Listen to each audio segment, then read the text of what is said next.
Actually हम topics हमारे ख़त्म हो गए थे, ठीक है, लेकिन छोटी छोटी चीज़ें जो है ना वो रहती थी।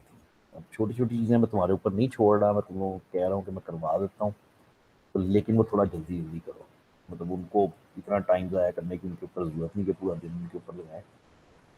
तो चीज़ें वाकई ही छोटी छोटी हैं। मैं यहाँ से शुरू करता हूँ। डू वाइल हमने कर लिया, डिटेल में किया, फॉर तो बहुत डिटेल में किया,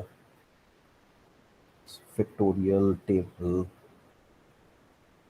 ठीक है, यहाँ से शुरू करता हूँ। मतलब मेरा मकसद आज ये है, मैं चाहता ये हूँ कि मैं छोटी छोटी ये चीज़ें जो हैं ये भी ख़त्म करूँ और साथ एक नया टॉपिक भी आगे शुरू करूँ। इतना मैं करना चाहता हूँ, पता नहीं होएगा या नहीं, देखते हैं। तो सबसे पहले सिंपली इंक्रीमेंट डेक्रीमेंट ऑपरेटर्स, ठीक है, इंक्रीमेंट या डेक्रीमेंट ऑपरेटर्स। तो तुम्हें पता है कि तुमने जब भी लूप्स बनाए हैं तुम्हें ये काम करने की ज़रूरत पड़ी है। जौन सा मर्जी तुमने लूप बनाया है, तुम्हें इंक्रीमेंट या डेक्रीमेंट करने की ज़रूरत पड़ी है। इंक्रीमेंट तुम ऐसे कर लेते थे, A is equal to A plus one, decrement ऐसे कर लेते थे, A is equal to A minus one, 10 5 जो भी है ये कर सकते थे। तो इनको करने का शॉर्टकट जो है वो ये है, ठीक है, और जानते ही हो गए आप लोग पहले ही कि ए प्लस प्लस करो तो इसका मतलब होता है कि अगर कहीं पे ए प्लस प्लस लिखा हुआ है तो दिस मीन्स कि ये लिखा हुआ है, और अगर कहीं पे ए माइनस माइनस लिखा हुआ है तो दैट मीन्स कि ये लिखा हुआ है। तो इंक्रीमेंट या डेक्रीमेंट करने के लिए शॉर्टकट जो है वो ए प्लस प्लस और माइनस माइनस है। ये जो प्लस प्लस और माइनस माइनस है, these are called increment and decrement operators. यानी ये जो प्लस प्लस है ये इंक्रीमेंट ऑपरेटर कहलाता है, और ये जो माइनस माइनस है ये डेक्रीमेंट ऑपरेटर कहलाता है। अब मैं इनको क्यों करवा रहा हूँ, वैसे तो बात ये इतनी सी है, मेरे सिर्फ करवाने की वजह ये है कि ये सी प्लस प्लस में दो तरीकों से चलते हैं, ठीक है। इनको प्री और पोस्ट इंक्रीमेंट कहते हैं।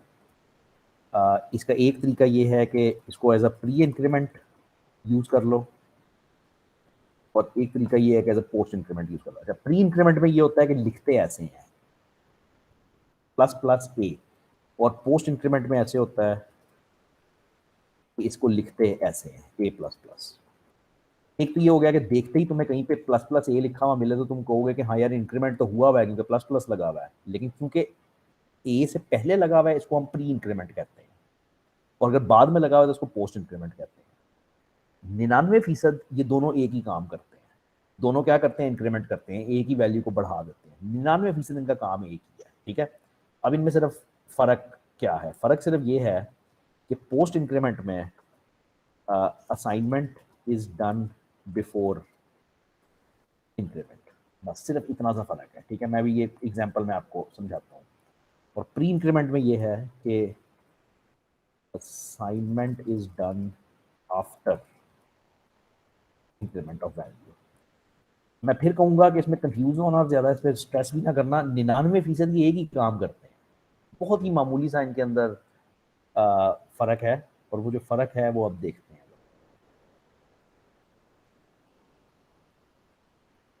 ये नहीं मैं ज़ाया कर सकता, हाँ ये ज़ाया कर दिया। तो हम कहते हैं कि int x is equal to 10, simple, ठीक है। और उसके बाद हम कहते हैं कि जी लोड करवाएं, क्या करवाएं, int y is equal to x plus plus, और फिर हम कहते हैं कि सी आउट एक्स और सी आउट वाई। तो मुझे आपसे आंसर चाहिए अभी कि इसके क्या आंसर्स आएंगे, ठीक है। उसके बाद मैं ये करूँगा कि मैं ये 3 लाइनें तो नहीं रिपीट कर सकता, लेकिन ये तो कर सकता हूँ, नहीं ये भी नहीं कर सकता। चलो बारी बारी करते हैं, तो पहले ये चलाओ ज़रा क्या आएगा।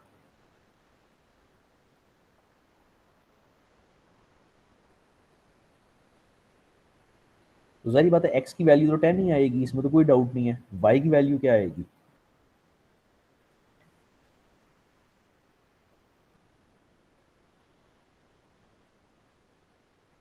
हेलो हेलो, 11 आनी यस चाहिए। सर, कुछ 11। बोल दो, हाँ कुछ बोल दो, चाहे गलती हो, क्या मसला है। तो कुछ ऐसा हो गया, ठीक है, मतलब कुछ ऐसा हो गया, मतलब ये आ गया। तो ये अब समझाओ कि ये कैसे हो गया। जो मैंने पहला कोड स्निपेट चलाया है इसका प्री नहीं, ये मैंने पोस्ट का चलाया ना, हाँ ये मैंने पोस्ट का चलाया, तो ये हो गया, समझाओ। एक्स की वैल्यू 10 है, गुड हो गया। जब एक्स प्लस प्लस होता है तो क्या होता है, एक्स की वैल्यू एक्स बढ़ में। जाती है, वन ऐड हो जी। जाता है, एक्स क्या हो गया 11 हो गया। तो इसमें तो कोई डाउट किसी को नहीं है कि सी आउट एक्स जब करोगे तो 11 आएगा, वाकई 11 आएगा, नो प्रॉब्लम। ठीक है, बात ये है कि वाई के अंदर भी तो यही है, तो वाई को भी 11 आना चाहिए था, लेकिन वाई 10 आया। इंटरेस्टिंग कि वाई 10 क्यों आया है।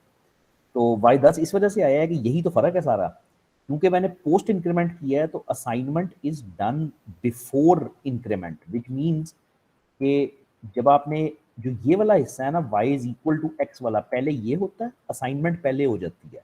यानी इस वक्त अभी तक x की वैल्यू 10 थी, वो 10 असाइन हो गया y को।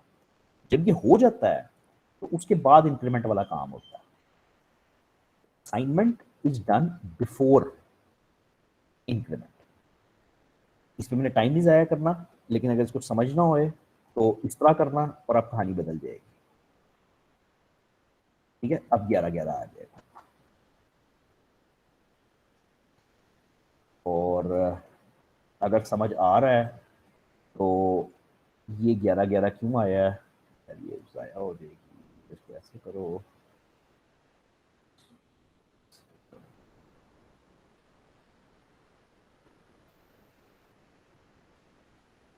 ठीक है, ये 11-11 क्यों आया है, ये 11-11 इसलिए आया है कि इसमें assignment is done after increment.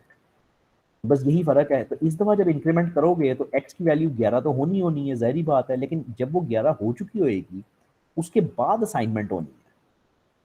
तो वाई के अंदर भी इस दफा 11 आएगा, 10 नहीं आएगा। ठीक है, आ, समझ आ गई हो यार तो ज़बरदस्त, अगर नहीं आई तो मतलब इग्नोर कर दो बस, कोई इतना मसला नहीं, छोटी सी चीज़ है। कुछ पूछना चाहते हो तो पूछो ज़रूर। कंफ्यूजिंग है, मैं मानता हूँ कंफ्यूजिंग है वो, लेकिन बहरहाल वो पता होना चाहिए कि प्री इंक्रीमेंट और पोस्ट इंक्रीमेंट कैसे काम करते हैं। अच्छा, इसके अलावा ये सिर्फ प्लस प्लस के ऊपर नहीं चलते या माइनस माइनस के ऊपर नहीं चलते, you can do these things as well. आप ये चीज़ें भी लिख सकते हो। एक्स प्लस इक्वल 4 का क्या मतलब होएगा,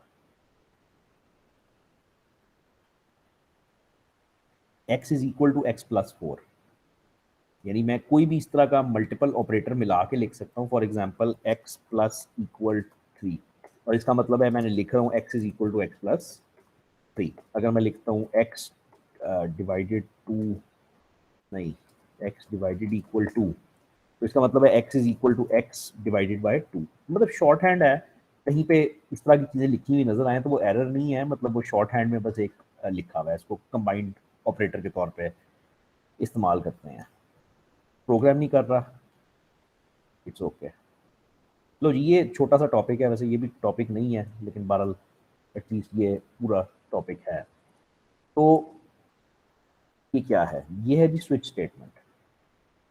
आपने अभी तक, अगर मैं आपसे पूछूं कि किया क्या है प्रोग्रामिंग में, तो आपने बेसिकली वेरिएबल्स पढ़े हैं, डेटा टाइप्स पढ़ी हैं, असाइनमेंट पढ़ी है, एक्सप्रेशन करना पड़ा है, उसके बाद आपने कंडीशंस, जिसको कंडीशनल स्ट्रक्चर्स कहना चाहिए,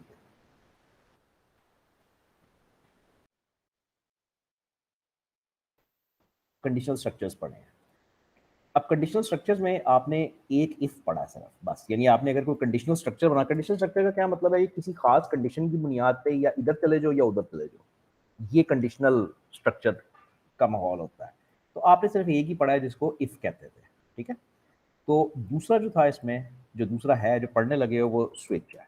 ठीक है, अगेन प्लीज ये ना पूछना कि इसमें से बेहतर कौन सा है बुरा कौन सा है।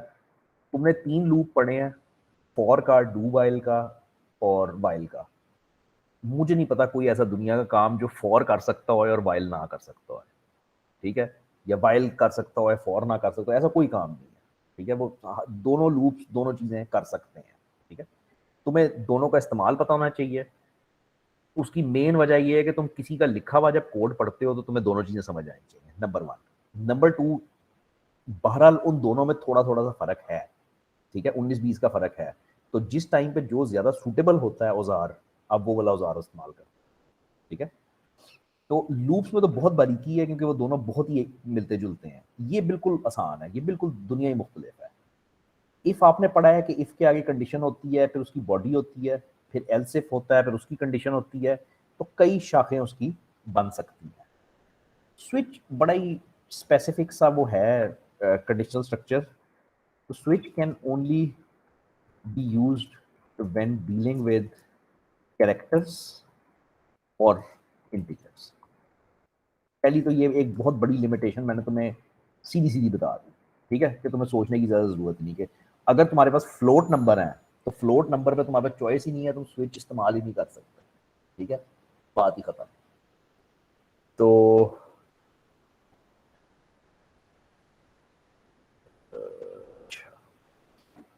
ठीक है, तुम वो इस्तेमाल ही नहीं कर सकते। तो अब स्विच चलता किस तरह है? स्विच का सिंटेक्स ये होता है कि स्विच के आगे आप लिखते हो एक्सप्रेशन, इसके अपने करली ब्रेसेस होते हैं और इसके करली ब्रेसेस के एंड पे सेमीकोलन लगता है, ठीक है।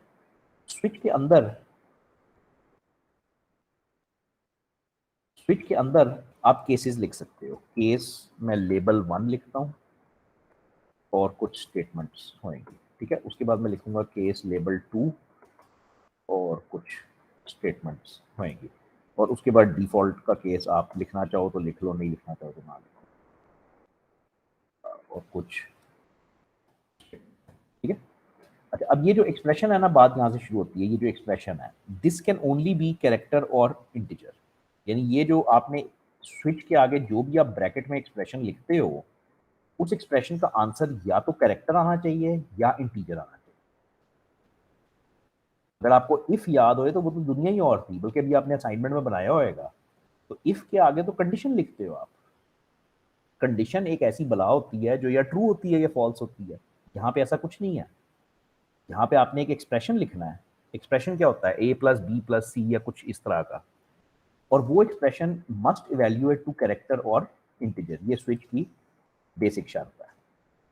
अब जो भी एक्सप्रेशन का आंसर आया है, फॉर एग्जांपल 10 आया है, मुझे नहीं पता, कोई भी एक आंसर आया है ना एक्सप्रेशन का, स्विच ऐसे चलता है कि वो इन लेबल्स के साथ उसको कंपेयर करता है कि जो भी आंसर आया है क्या वो बराबर है इसके, जो भी यहाँ पे लेबल में लिखा हुआ है। अगर बराबर होता है वो स्टेटमेंट चल पड़ती है, अगर बराबर नहीं है तो वो अगला केस चेक, अगला लेबल चेक कर लेता है। अगर उसके बराबर है उसकी स्टेटमेंट चल पड़ती हैं, और अगर किसी के भी बराबर नहीं है तो डिफॉल्ट ऑटोमेटिकली चल पड़ता है, ठीक है। डिफॉल्ट के बारे में याद रखना कि ऑप्शनल है, जिस तरह इफ के अंदर वो ऑप्शनल था ना, अल्लाह भला करे, एल्स। इफ के साथ एल्स लिखो ना लिखो, इट वाज ऑप्शनल। तो फॉर एग्जांपल हम यूजर से पूछते हैं enter first name of enter first character of your name, ठीक है, और वो सीन करता है सी, मतलब वो कैरेक्टर इनपुट करता है, उस कैरेक्टर का वेरिएबल बना लो। अब डिपेंडिंग ऑन कि उसने कौन सा कैरेक्टर इनपुट किया है, उसने ए किया है, बी किया है, सी किया है, आप डिफरेंट चीजें करना चाहते हो। फॉर एग्जांपल तो मैं उस कैरेक्टर को स्विच में डालूंगा, और स्विच की करली ब्रेसेस, यार इसने तो नहीं मुझे सेमीकोलन लगा के दिया, ठीक है चलो, चलो इस सेमीकोलन के बारे में सोचते हैं, शायद मैं जावा याद कर रहा हूँ।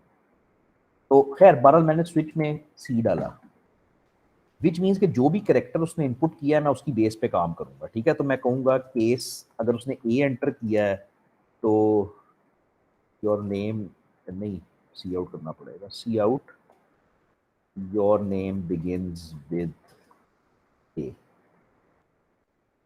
ठीक है। ज़्यादा मसला तो नहीं हुआ, एंड एल भी करता हूँ। और मैं सिर्फ दिखाने के लिए ये कहूँगा कि मैं 3 केस बना लूँगा, केस बी और केस सी, सिर्फ दिखाने के लिए कि भाई ये बी से स्टार्ट हो रहा है और ये सी से स्टार्ट हो रहा है, ठीक हो गया, खत्म, दैट्स इट। इसको मैं कंपाइल करता हूँ। तो भाई ये सेमीकोलन नहीं था, इसका मतलब है मुझे जावा याद थी, तो ये नहीं है।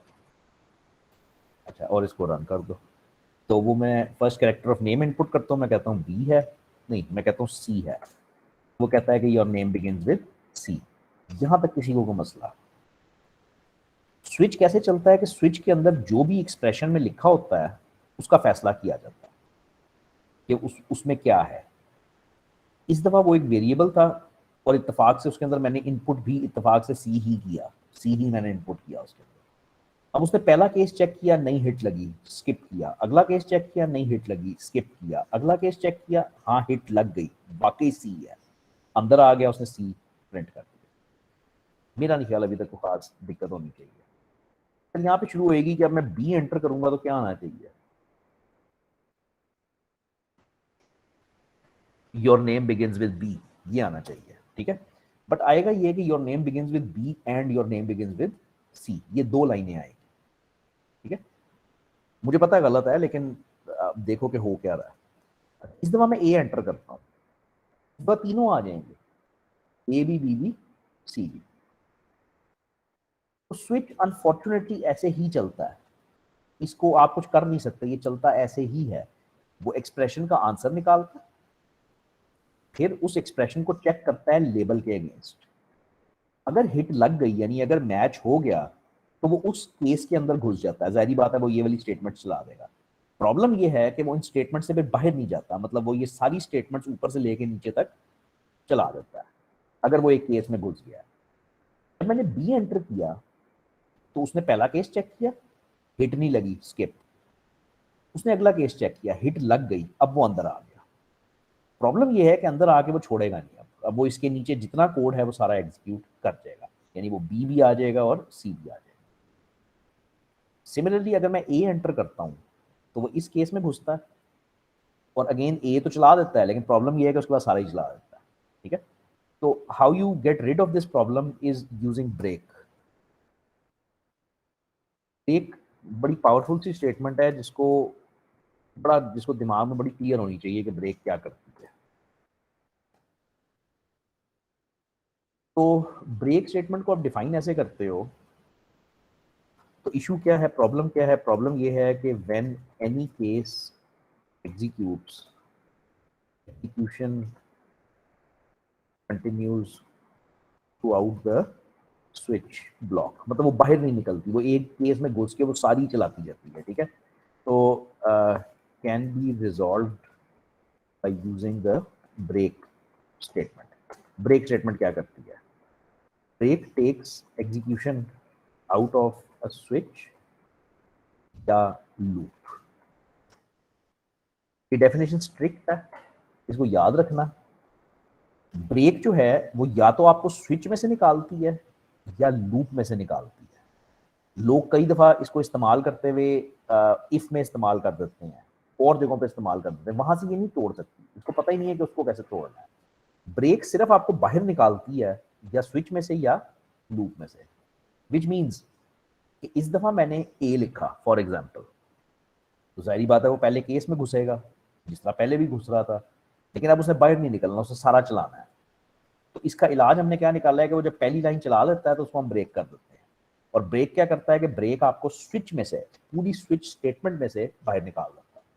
विच मीन्स कि अब आप यहाँ पे आ जाओगे तो स्विच स्टेटमेंट से बाहर निकाल देते। तो अब इस दफा आपकी आउटपुट अच्छी सी आएगी, साफ सुथरी आएगी। कि ए लिखोगे तो सिर्फ ए ही आएगा, बी लिखोगे तो सिर्फ बी आएगा, और सी पे तो खैर पहले भी मसला नहीं था, सी ही आ रहा था। एक्स लिखूंगा तो क्या आएगा?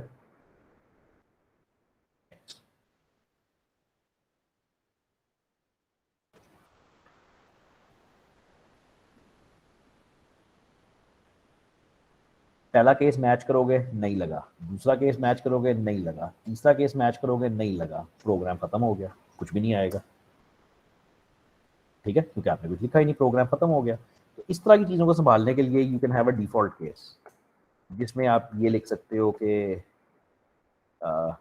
एंटर ए और बी और सी टू गेट रिजल्ट्स, जो भी है, मतलब जो भी आपकी प्रोग्राम की लॉजिक चल रही है। तो अब अगर एक्स एंटर करोगे तो क्योंकि कोई केस भी मैच नहीं हुआ, वो डिफॉल्ट केस चला देगा, और वो मतलब डिफॉल्ट केस में जो भी आपने मैसेज दिया हुआ है वो प्रिंट हो जाता है। तो ये एक स्विच का एग्जांपल है छोटा सा। यहाँ तक कोई मसला? अब हम स्विच की बारीकियों में जाएंगे। ये तो बेसिक था बिल्कुल कि कैसे इस्तेमाल कर सकते हो।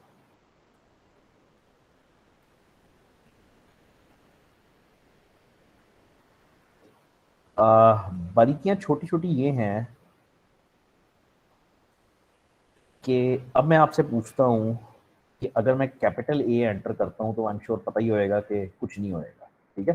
कैपिटल ए एंटर करता हूँ तो वो अब डिफॉल्ट में ही चला गया दोबारा, क्योंकि जाहिर बात है ये सारी C plus plus case sensitive है, तो छोटा कैरेक्टर छोटा है, बड़ा कैरेक्टर बड़ा है। अब यहाँ पे किसी तरह से और लगाना है कि चाहे छोटा ए एंटर हो चाहे बड़ा ए एंटर हो, आप मतलब वो प्रोग्राम आपका हैंडल कर सके। ये हमने इफ में भी किया था, बल्कि आप में से किसी ने पूछा था कि इसको कैसे संभालना है, तो हमने और लगा के संभाल लिया था। यहाँ पे क्योंकि कंडीशन नाम की कोई बला तो है नहीं, यहाँ पे कोई कंडीशन नहीं है, it has a expression. Condition is something which is true और फॉल्स। तो यहाँ पे आप उस तरह से और लगा के इस तरह से ये करने की कोशिश ना करना, जो कंडीशन है ही नहीं। ये इसको मतलब जुगाड़ ये है इसकी, वो ये है कि आप इसका केस बना दो इस तरह से, तो ये लिटरली जुगाड़ है। जुगाड़ इसलिए है कि अब आप छोटा ए एंटर करो, अगर छोटा ए एंटर करोगे वो इधर घुस जाएगा, और इधर घुस के आपको पता है कि फिर आगे उसने चलते रहना है जब तक उसको ब्रेक नहीं मिलती। अगर आप बड़ा ए एंटर करोगे तो ये तो वो स्किप कर देगा, फिर बड़े ए में आ जाएगा। मतलब वो बात ये है कि वो आपने एक कंडीशन बना ली जो आपके दोनों उसको हिस्सों को संभाल लेगी, छोटे को भी और बड़े को भी। तो इसमें अगर और भी कंडीशन बनानी है तो इस तरह बनाते हैं, मतलब मैं इसको और तो नहीं कहूँगा, लेकिन बहरहाल अगर इसको संभालना है तो this is how you do it. Capital C देता हूँ तो your name begins with C. Break statement was quite important इसके अंदर एक्चुअली जो सीखने वाली चीज़ है ना वो ब्रेक स्टेटमेंट है, ठीक है। तो स्विच के अंदर एक्सप्रेशन आता है और आगे केसेस आते हैं। ये देख लो, ये समझ आ गया।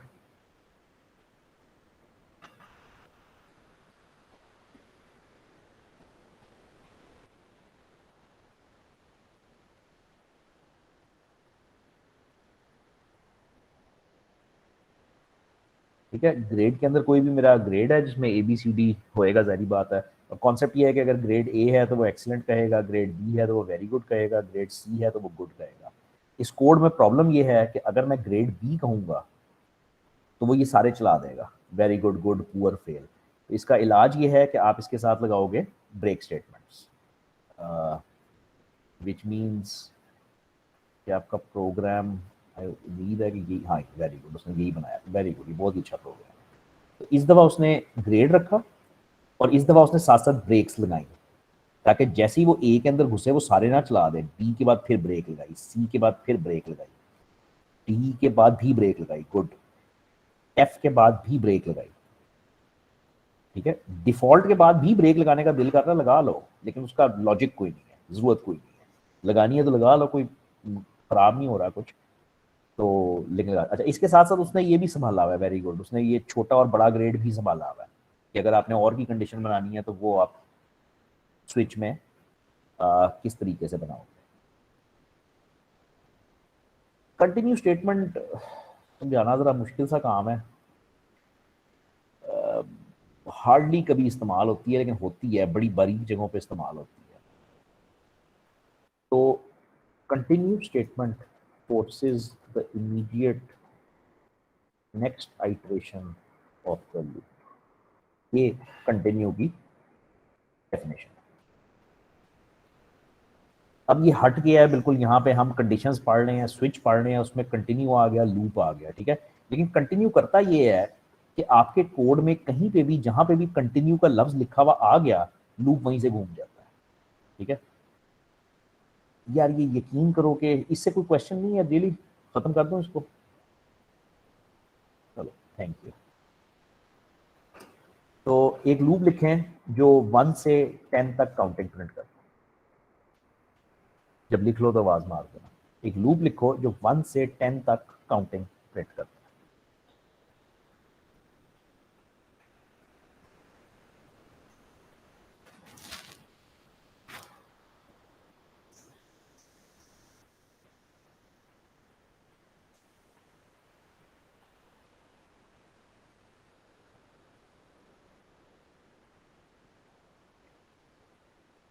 int x is equal to 1 while x और सॉरी मुझे कहना चाहिए था, इसमें आओ। for में अच्छा int x is equal to 1 semicolon x is lesser equal 10 और x प्लस प्लस। यहाँ पे x प्लस प्लस लिख लो, प्लस प्लस एक्स लिख लो, x is equal to x plus one लिख लो। अब ये तुम्हारी मर्जी, ठीक है। तुम्हें फर्क समझ आ गया है कि तीनों में प्री पोस्ट में क्या है। अगर ये तो हट के बात थी, और इसके अंदर जहरी बात है, मैं कहता हूँ सी आउट x, इसमें किसी को कोई मसला नहीं होता, सब खुश हैं, सब कुछ चल रहा है, ठीक है, पुरानी बात है। अब मैं ये नई हरकत करता हूँ और आपने इससे सीखना है कि ये क्या हो रहा है।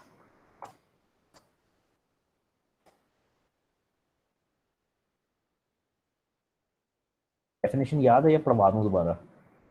डेफिनेशन ये थी कि continue forces the immediate next iteration of the loop, immediate next iteration of the loop। इसको जरा दिमाग में रखते हुए देखें क्या हुआ।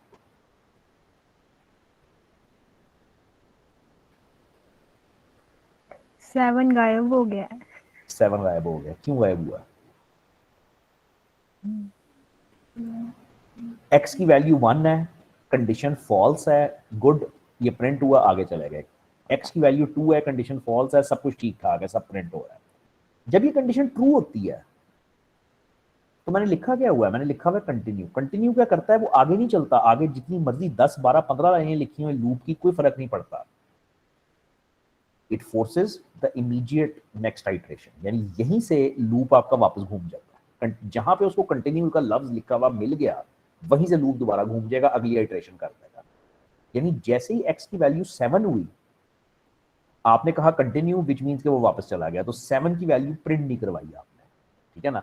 और यही आपको नजर आएगा जब आप इसको चलाओगे कि वो है इंतहाई फजूल एग्जाम्पल है, क्योंकि कंटिन्यू का मतलब एक्चुअली इस्तेमाल है प्रोग्रामिंग में, लेकिन वो बहुत ही बारीक इस्तेमाल है। वो कुछ स्पेसिफिक आपको कुछ सिचुएशन नजर आए ना इस किस्म की, और आप फंसे हुए हो कि हमने इसको कैसे संभालना है, तो वहां पे ही समझ आती है ये कंटिन्यू यूज एक्चुअली बंदा कैसे करता है। यहाँ पे मतलब इट्स जस्ट मैंने दिखाने के लिए ये आपको दिखा दिया है, ठीक है। Yes sir. ठीक है यार,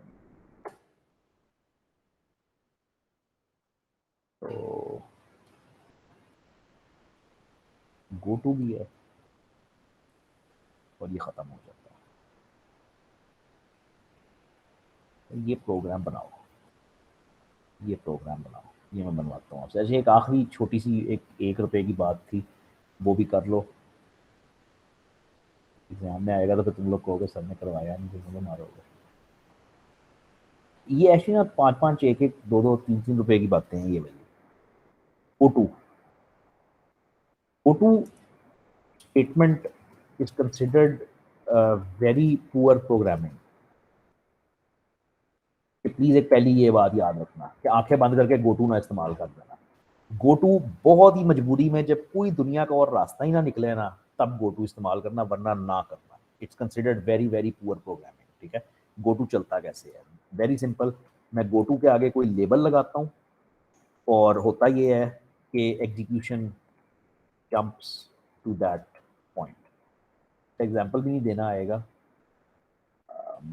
मुश्किल ही है कि इसका बंदा कैसे एग्जाम्पल दे।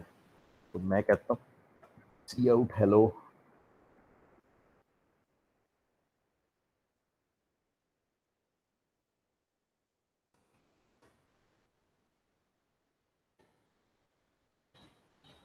और ये बहुत ही इंतहाई मठा एग्जाम्पल होएगा, लेकिन मैं देने लगा हूँ गो टू टेस्ट।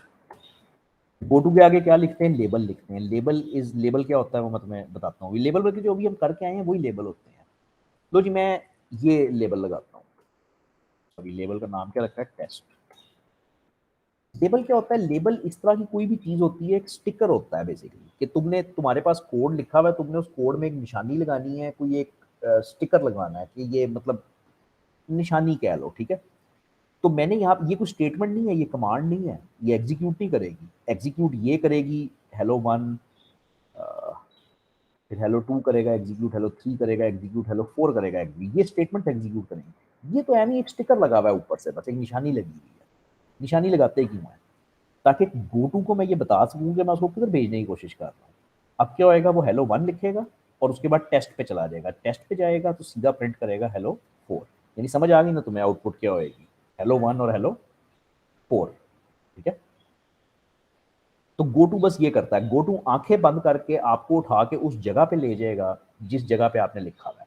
तो ये कुछ लाइनें स्किप करने के काम आता है।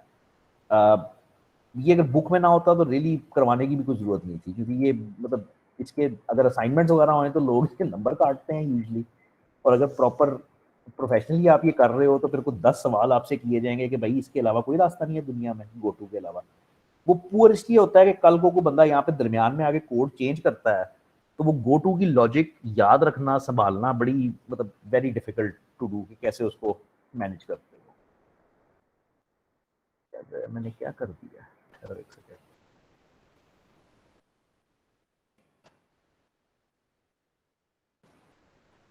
अच्छा भाई, अब अगर आप लोगों को कोई सवाल नहीं तो मुझे ये सवाल है,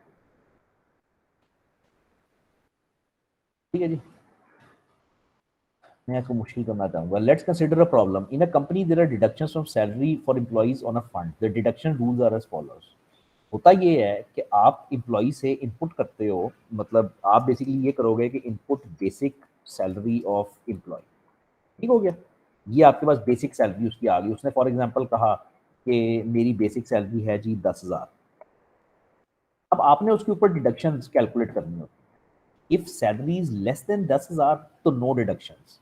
अब ये आपकी लॉजिक है ना कि आपने डिडक्शंस कैलकुलेट करनी है, जैसे भी करनी है मुझे नहीं पता, मतलब आपने टोटल डिडक्शंस उसकी कैलकुलेट करनी है कि इतनी आप, अगर सैलरी 10 से ज़्यादा है या ये है तो इतनी है, अगर ये है तो इतनी है। Take salary as input from user and after appropriate deduction show the net payable amount. यानी इसके बाद आपने मुझे बताना है कि मेरी नेट अमाउंट कितनी होएगी। समझ गया ना कि अगर सैलरी 10,000 है तो उसमें से डिडक्शन कैलकुलेट करो कितनी है। फॉर एग्जाम्पल 3,000 की डिडक्शन है तो उसको माइनस करके एंड पे नेट 7,000 आता है, वो उसको पे कर दो, ठीक है। तो ये करने का प्रोग्राम करना है। सबसे बेहतर तरीका ये है कि कोई बंदा स्क्रीन शेयर करे अपनी और लिखे, ठीक है। अ, ये नहीं करना चाहते तो फिर खुद कर लो, और मतलब मैं वेट कर लेता हूँ, लेकिन बेहतर यही है कि स्क्रीन शेयर करो ताकि समझ आए क्या हो रहा है।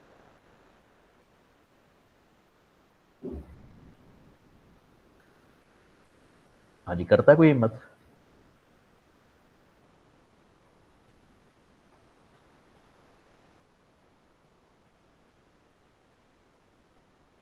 चलो मिट्टी पाओ फिर, वो खुद ही करो, फिर मैं इंतजार करता हूँ। चलो खुद ही।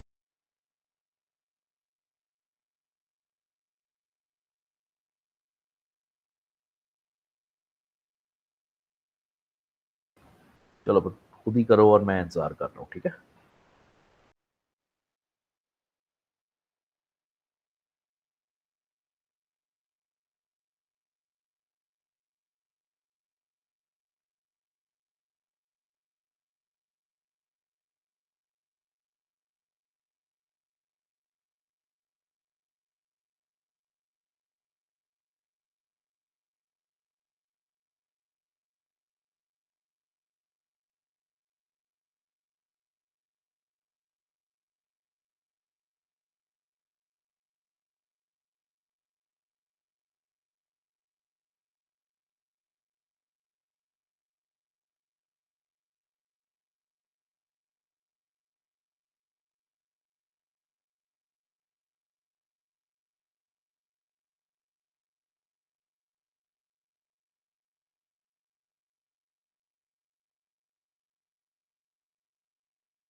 भाई कोई कर भी रहा है या नहीं?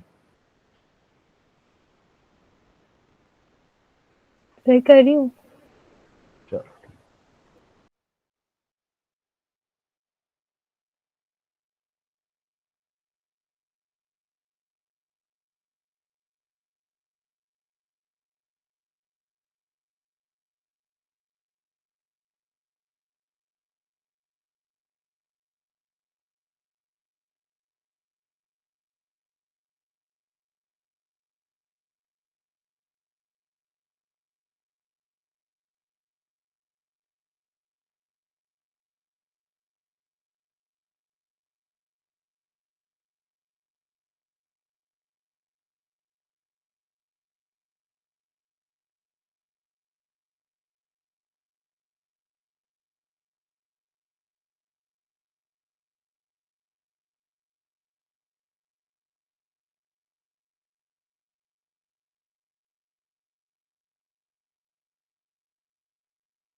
हाँ जी भाई, कोई सवाल, कोई क्या पोजीशन है, क्या हो रहा है?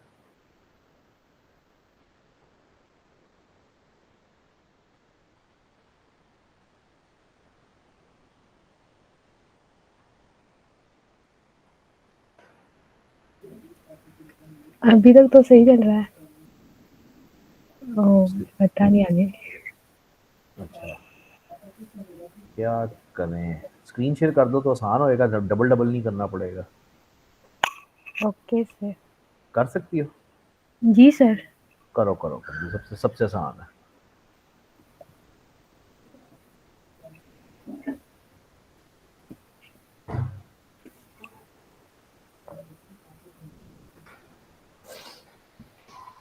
अच्छा जी।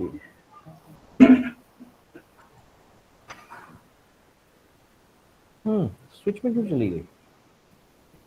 ये हम स्विच ही पढ़ रहे हैं, हाँ, स्विच नहीं करेंगे। ये छोड़ दो बात। मैं तो तुम्हें कहूंगा कि तुम्हारे सामने प्रॉब्लम स्टेटमेंट आई है, तुमने उस प्रॉब्लम स्टेटमेंट को सॉल्व करना है।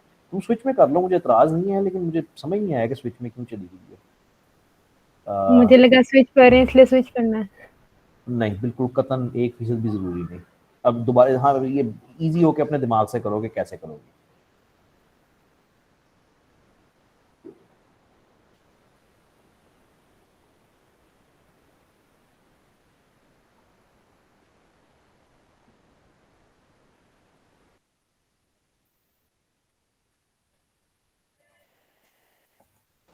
सिर्फ लेस देन लगाओ।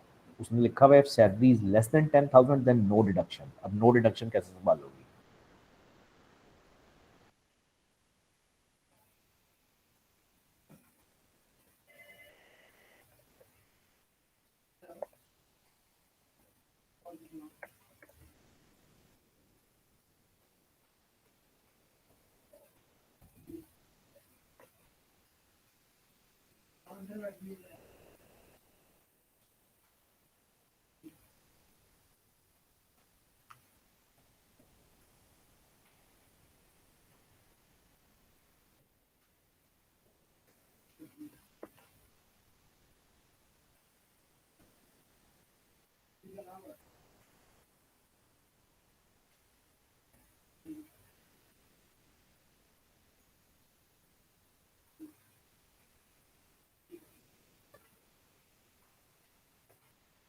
दूसरा केस ये था कि if salary is more than 10,000 and less than 20,000 then deduct 100। अब दो चीज़ें लिखी हुई हैं। If salary is more than 10,000, वो तो तुमने संभाल लिया।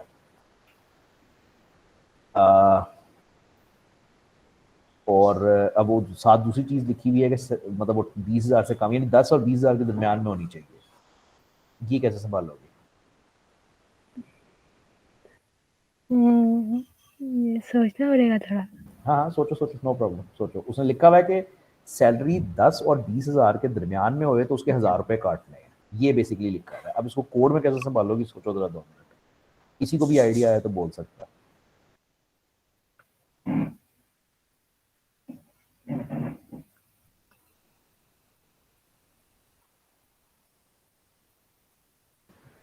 लिखो सैलरी लेस देन 20,000 यहीं पे।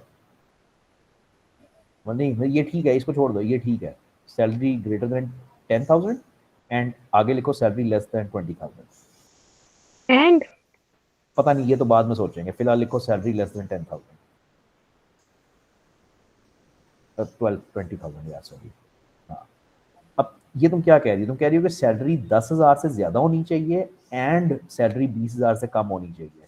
ये बिल्कुल एक बेहतरीन तरीका है ये बात लिखने का, कि सैलरी 10 और 20,000 के दरमियान में होनी चाहिए। तो ठीक है, ये गुड हो गया। अब इस केस में उसने लिखा हुआ है कि तुमने 1,000 रुपया काटना है उसका। अब 1,000 रुपया काट लो उसका।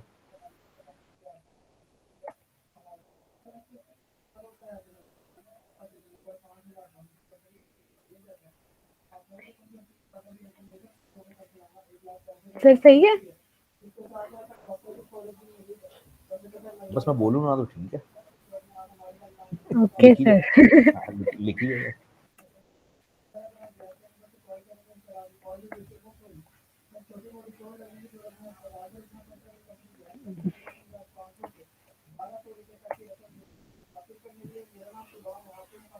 और फिर क्या है? इफ तो जी सैलरी आखिरी इज इक्वल आखिरी ये टू, है कि if salary is equal to और मोर देन 20,000 तो 7% काटना है, 7% उस बंदे का काटना है। Okay sir. सैलरी जो है वो 20,000 या 20,000 से ज्यादा है।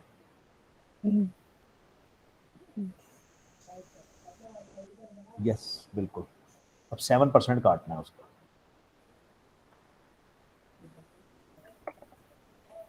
नहीं एंड क्यों, इसमें तो कोई और कंडीशन नहीं है।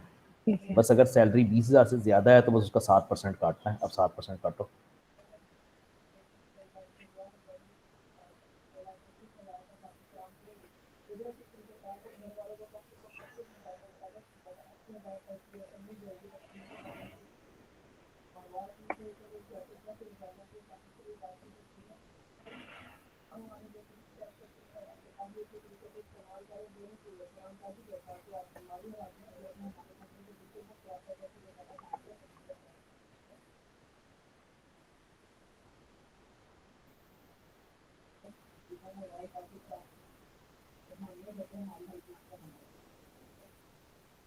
ठीक है, खत्म हो गया।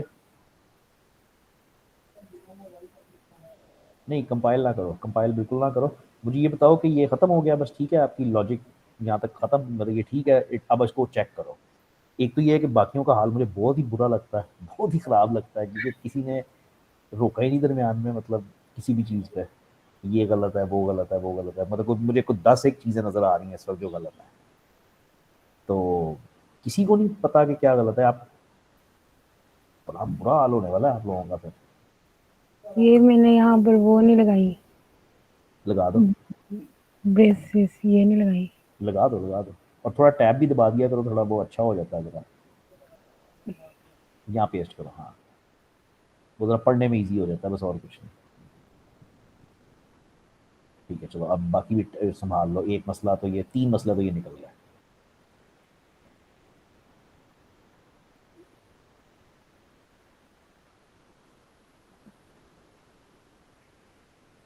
गुड।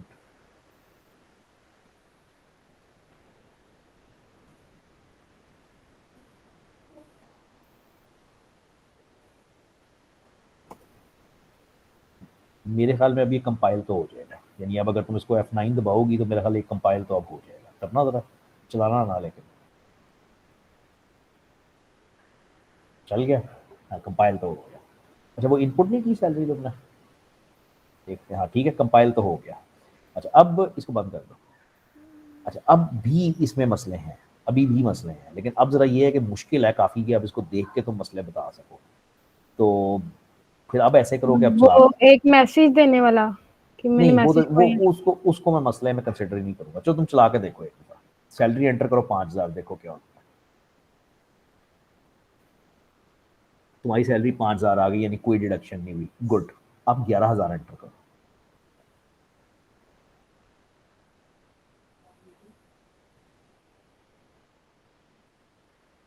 1,000 कटना चाहिए था ना।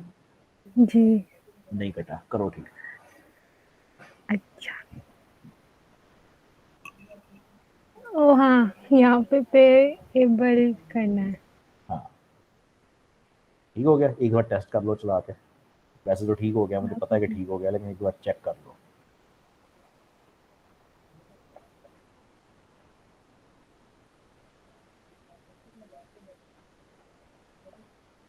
अच्छा 11,000 दो उसको, तो 10,000 मिल गया, वेरी गुड। अच्छा अब ऐसा करो कि 20,000 से ऊपर सैलरी थी ना, अब 2 लाख रुपए सैलरी दो इसको। आखिरी केस चेक करने के लिए 2 लाख रुपए सैलरी दो। बिल्कुल ठीक है, एंटर मारो। जीरो सैलरी दे रही हो तुम उसको, गुस्सा कर जाएगा ना। 2 लाख रुपए सैलरी है, मतलब तुम जीरो दे रही हो। करो ठीक। हम्म, आराम से, कोई जल्दी नहीं।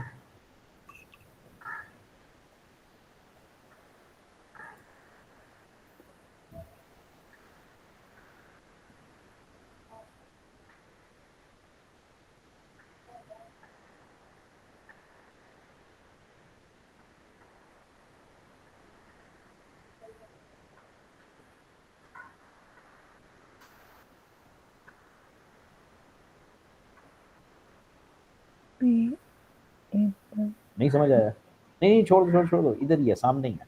वो जो जहाँ 100 लिखा हुआ है ना, उसको 100.0 कर दो,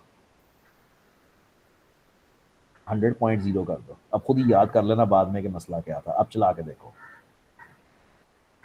2 लाख रुपए दो उसको, ठीक है। अब सैलरी तुम उसको टोटल दे रही हो 14,000, वो फिर तुम्हारा आगे सिर फाड़ देगा। मतलब 2 लाख रुपए उसकी सैलरी है, तुम उसको 14,000 रुपये एंड पे दे रही हो। Yes sir.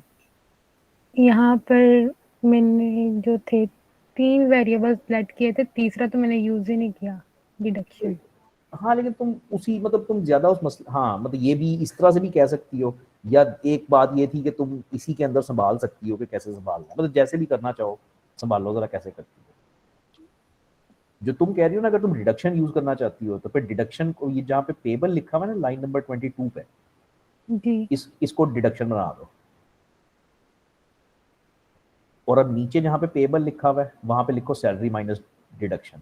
जहाँ सी आउट किया हुआ है ना, जी यहाँ पे लिख दो सैलरी 20 माइनस डिडक्शन। नहीं नहीं, जी पेबल हटा दो, सैलरी माइनस डिडक्शन। और अब चला के देख।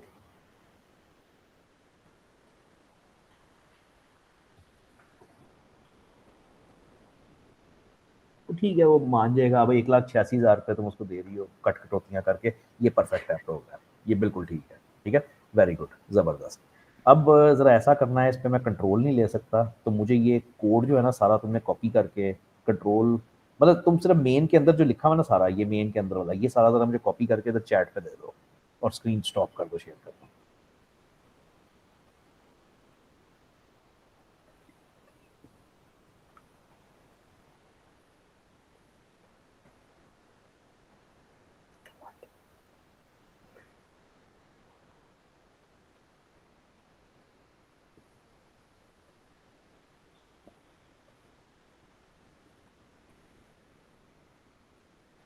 ठीक है, आ गया।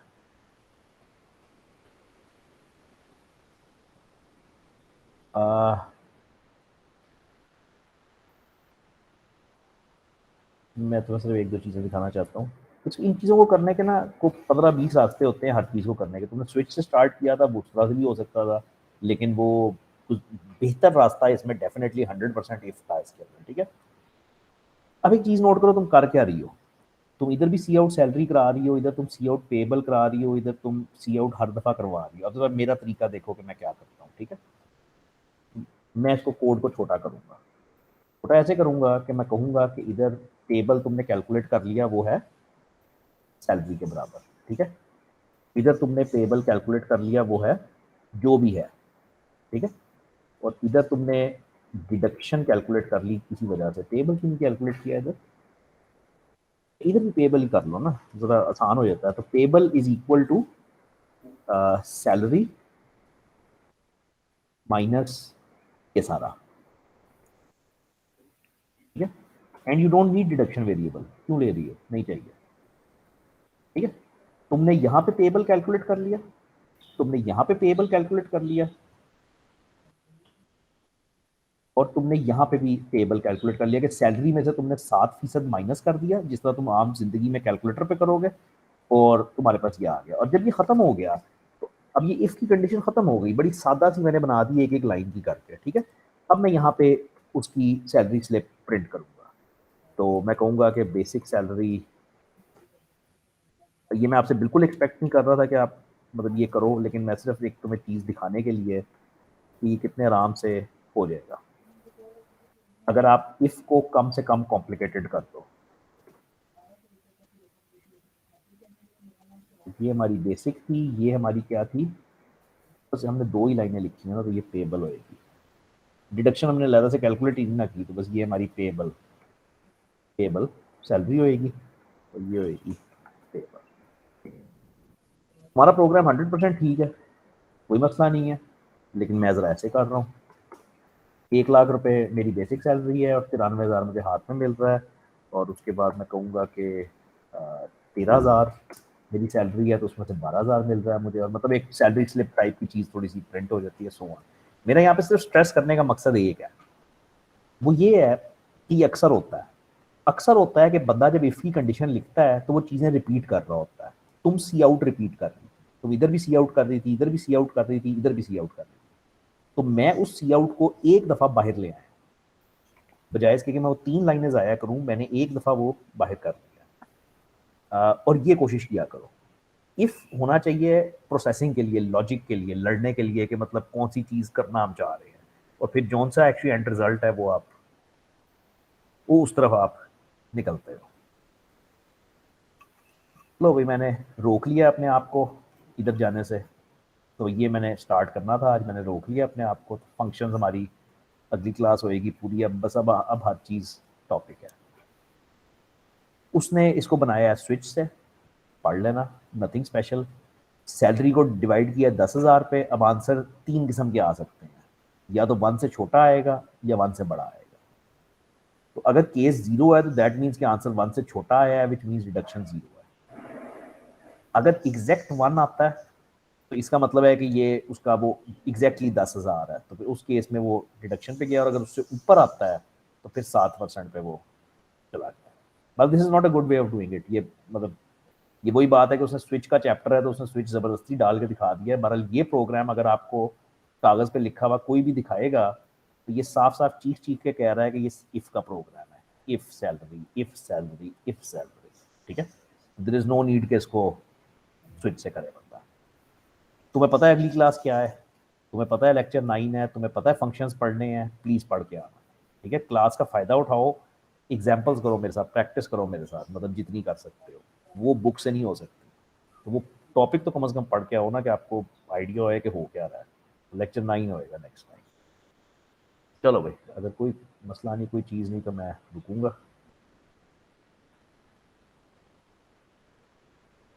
ओके भाई, रब रखा।